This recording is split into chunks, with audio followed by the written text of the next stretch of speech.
অলস হয়ে থেকো না, ইষ্টকে মাথায় নিয়ে চলো, করো জীবনের বিভিন্ন দিকে কৃতকার্য হয়ে ওঠো। ব্যক্তিত্ব দিন দিন প্রভান্বিত হয়ে উঠবে। পরম প্রেমময় শ্রী শ্রী ঠাকুর অনুকূলচন্দ্র। জয়গুরু সকলকে।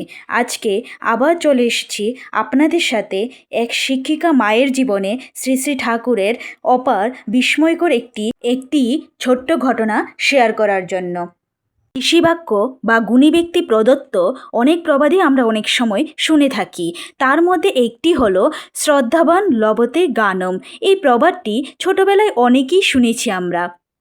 এক সৎসঙ্গী শিক্ষিকা মায়ের জীবনে কিভাবে এই প্রবাদটি প্রকট হয়ে উঠল, সেই ঘটনাই আজ আপনাদের সামনে তুলে ধরব। সনটি ছিল 1984। ওই শিক্ষিকা মাটি একটি বালিকা বিদ্যালয়ে শিক্ষকতার কাজে নিযুক্ত হন। সেই বিদ্যালয়ে তখন বিজ্ঞান বিভাগের কোনো শিক্ষক না থাকায় ওই শিক্ষিকা মাটিকেই বিজ্ঞান বিভাগে নিযুক্ত করা হয়। তিনি মূলত অঙ্ক ও বিজ্ঞান পড়াতো, সেই সাথে প্রয়োজনীয় অনুযায়ী অন্যান্য বিষয়গুলিও পড়াতো। স্কুলের ছাত্রীরা পড়াশোনায় মোটেই ভালো ছিল না, বলতে গেলে এদের মধ্যে নিচু ক্লাসের গানটুকু পর্যন্ত ছিল না। যাই হোক, ওই শিক্ষিকা মাটি ওদেরকে ভালো করে পড়াবার জন্য, শেখাবার জন্য যথাসাধ্য চেষ্টা করতে লাগলো। কয়েক মাস পর দেখা গেল ওদের পড়াশোনার প্রতি বেশ আগ্রহ বেড়েছে। ওই শিক্ষিকা মাটির পড়াশোনার পদ্ধতিটাও ওই ছাত্রীদের বেশ ভালোই লেগেছিল। কিছুদিন পড়ানোর পর ওই শিক্ষিকা মাটি দেখতে পেল একটি মেয়ে বেশ দক্ষ হয়ে উঠেছে। যেমন ওই শিক্ষিকা মাটি পড়াচ্ছিল, সে ঠিক তেমনি নিতে পারছে। বিশেষ করে ওই ছাত্রীটি অঙ্কে পারদর্শী হয়ে উঠল। ছাত্রছাত্রীর উন্নতিতে শিক্ষক শিক্ষিকার আনন্দই হয়ে থাকে।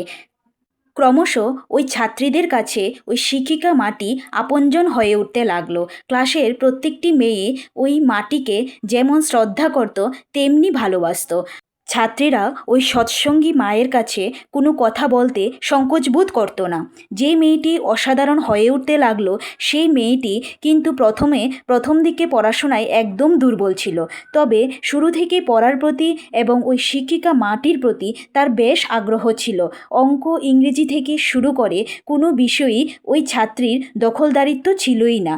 ওই ছাত্রীটি একবার সৎসঙ্গী মাটিকে একটি গ্রিটিং কার্ড দিয়েছিল। তাতে সম্বোধন করেছিল ডিয়ার দিদামণি।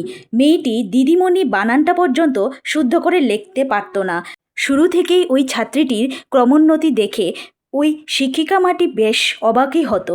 লক্ষ্য করে দেখল ওই শিক্ষিকা মাটি যেভাবে শেখাচ্ছে ওই ছাত্রীটি সেইভাবেই করে যাচ্ছে। সামনে পরীক্ষা, সেও জোর কদমে প্রস্তুতি চালাতে লাগলো। একটা সময় পরীক্ষাও হয়ে গেল। দেখা গেল ওই ছাত্রীটি বেশ ভালো নাম্বার নিয়ে পাশ করেছে, আর অঙ্কে তো অভাবনীয় নাম্বার পেয়েছে। ওর অঙ্ক করার ধরন দেখে ওই শিক্ষিকা মাটিরও খুব ভালো লাগলো। নবম শ্রেণী পাশ করে এই ছাত্রীটি এবার দশম শ্রেণীতে উঠল। এবারে সে আরও মনোযোগ দিয়ে পড়াশোনা করতে লাগলো। এক সময় তার দিদামণির লেখা দেখে সৎসঙ্গী মাটি ভেবেছিল সে কখনো পাশই করতে পারবে না। এখন তার পড়াশোনার প্রতি আগ্রহ দেখে ওই সৎসঙ্গী শিক্ষিকা মাটি অবাক হতে লাগলো।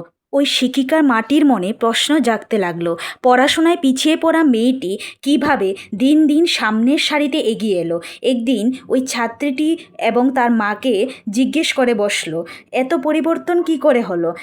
ছাত্রীটি কোনো উত্তর দিল না, কিন্তু ওই ছাত্রীর মা যা বললেন তাতে সৎসঙ্গী মাটি খুব অবাক হলো।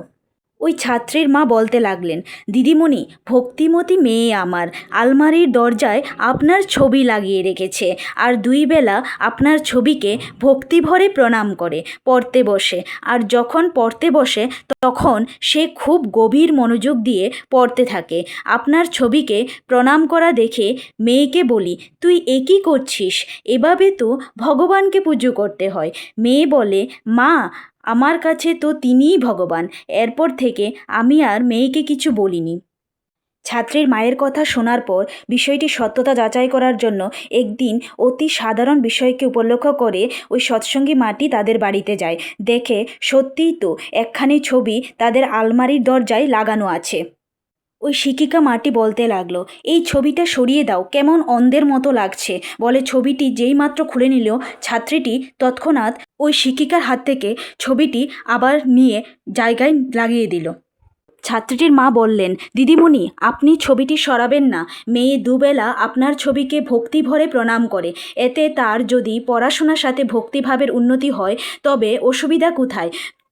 ওই শিক্ষিকা মাটি আর কিছু বলতে পারল না, ভগবানের কাছে তার মঙ্গল প্রার্থনা করে চলে এলো। তার ছাত্রীটির এই অচলা ভক্তি আর শ্রদ্ধার জন্যই সে হয়তো একসময় এমএ পাশ করে। যে ছাত্রীটির পড়াশোনায় এতটুকু আগ্রহ ছিল না, পরিবেশ পরিস্থিতির পরিবর্তনে তার এই উন্নতি সত্যিই অবাক করার বিষয়। আসলে ভালো মন্দ দোষগুণ সবার ভিতরেই আছে, সেটা বুঝে নিয়ে যদি সঠিক জায়গা মতো সেগুলিকে কাজে লাগানো যায় তাহলে একজন সাধারণ মানুষেরও অসাধারণ হয়ে উঠতে সময় লাগে না। শিক্ষা সম্পর্কে শ্রী শ্রী ঠাকুর বললেন, সবচেয়ে বড় কথা হলো শ্রদ্ধা। শ্রদ্ধা না থাকলে গিলিয়ে খাওয়ালেও কেউ কিছু পায় না। তুমি একজনের জন্য লাখ করলেও তার যদি তোমার প্রতি শ্রদ্ধা না থাকে সে তার বেনিফিট পাবে না।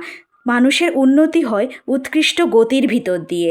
তোমার প্রতি যদি কারুর শ্রদ্ধা হয় তাহলে তা সঞ্চারিত হবে তোমার ইষ্টে। এইভাবেই শ্রদ্ধা মানুষকে তরিয়ে দেয়। তাই বলে শ্রদ্ধাবান লভতে গানম। শ্রী শ্রী ঠাকুরের এই কথারই এক বাস্তব অভিজ্ঞান এই ছাত্রীটির উত্তরণের ঘটনাটি। জয় গুরু।